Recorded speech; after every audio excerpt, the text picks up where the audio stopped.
A gente continua falando do caso Marielle. Uma operação da Polícia Federal prendeu agora pela manhã 3 pessoas acusadas de estarem envolvidas na morte de Marielle Franco e do motorista Anderson Gomes. São elas: Domingos Brazão, conselheiro do Tribunal de Contas do Estado, Chiquinho Brazão, deputado federal do Rio, e Rivaldo Barbosa, ex-chefe da Polícia Civil, foram alvos da ação essas autoridades.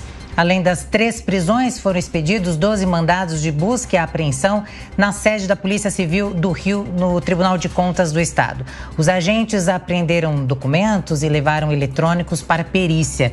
A operação aconteceu hoje cedo e surpreendeu os suspeitos. Informações da inteligência da polícia indicavam que eles já estavam ali em alerta nos últimos dias, após o Supremo Tribunal Federal homologar a delação premiada do ex-policial militar Rony Lessa. O motivo dos assassinatos ainda não foi divulgado, porque o caso segue em sigilo de justiça. E hoje, pela manhã, a mãe de Marielle se disse muito surpreendida pelo fato do a mãe dela mesmo disse, do Rivaldo Barbosa, que tinha uma relação até mesmo de confiança com a família.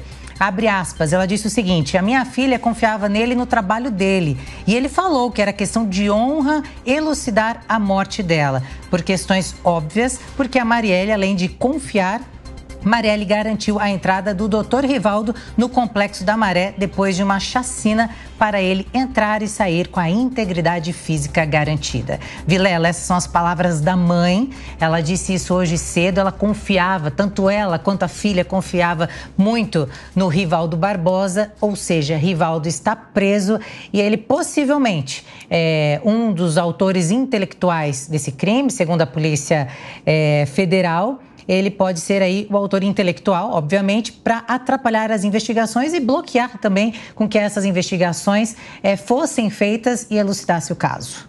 Pois é, Liz, aos poucos vão surgindo notícias, surgindo elementos, vão permitindo que a gente vá fazendo uma análise com mais detalhes, né? Algo que se coloca, né, nas informações preliminares é o de que ele teria, inclusive, recebido uma determinada quantia de dinheiro para criar embaraços para as investigações, o que demonstra a tese, por exemplo, que acabaria fazendo com que a tese de que as investigações no Rio de Janeiro elas acabaram não andando, essas investigações acabaram não evoluindo justamente por conta dessa relação imprópria, indevida entre o crime organizado e o poder público. Então, é algo que tem que ser investigado, chama muito atenção, especialmente por conta dessa forma do bom relacionamento que Rivaldo Barbosa mantinha com Marielle, teve com seus familiares no momento logo após a morte, o assassinato de Marielle Franco, é algo que chama extremamente atenção e nos faz ficar em alerta mais uma vez com relação a essa relação promíscua que existe entre criminalidade e poder público em uma série de localidades do país. Então, é importante que esses elementos agora, que essa investigação de agora, ela venha elucidar não somente esse caso, mas que ela venha dar elementos para que a gente acabe de vez com esse conluio indevido que fortalece tanto a ação criminosa no Rio de Janeiro e no Brasil como um todo. Pois é, isso nos faz supor, né, Vilela, uma rede até maior, né? Porque, imagine, para obstruir uma investigação como essa, né, ou para dificultar a elucidação de um crime de tanta repercussão quanto esse, quando havia um clamor popular muito grande, ainda há, né, pela solução, pela resolução, para que os responsáveis fossem apontados. Imagine, para dificultar esse trabalho de investigação, não é exagero supor que talvez houvesse outros envolvidos, né, que um delegado só não conseguiria conter a investigação ou dissimulá-la de uma tal forma que escondesse os autores, né? É possível até imaginar, e aí as investigações talvez avancem em relação a esse ponto, que outras pessoas tenham se envolvido nesse trabalho de encobrir, não é, Vilela?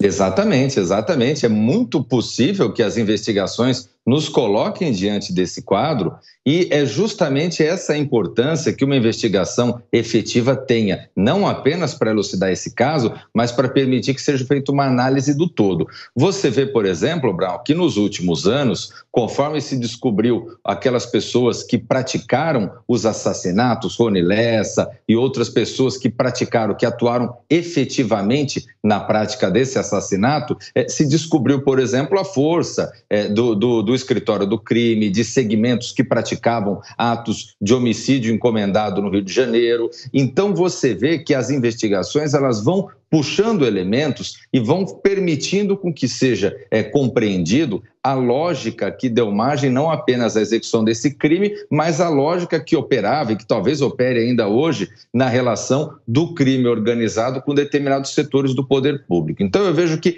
o avançar dessas investigações e a partir do momento que houve a federalização, isso se permitiu de uma forma mais efetiva, faça com que a sociedade consiga alcançar os reais autores intelectuais desse homicídio, mas mais do que isso, que a sociedade consiga, de alguma forma, atuar contra a existência desse conluio entre o crime organizado e poder público, que dá tanta força para que o crime organizado continue crescendo e se estruturando cada vez mais no Rio de Janeiro e em todo o Brasil.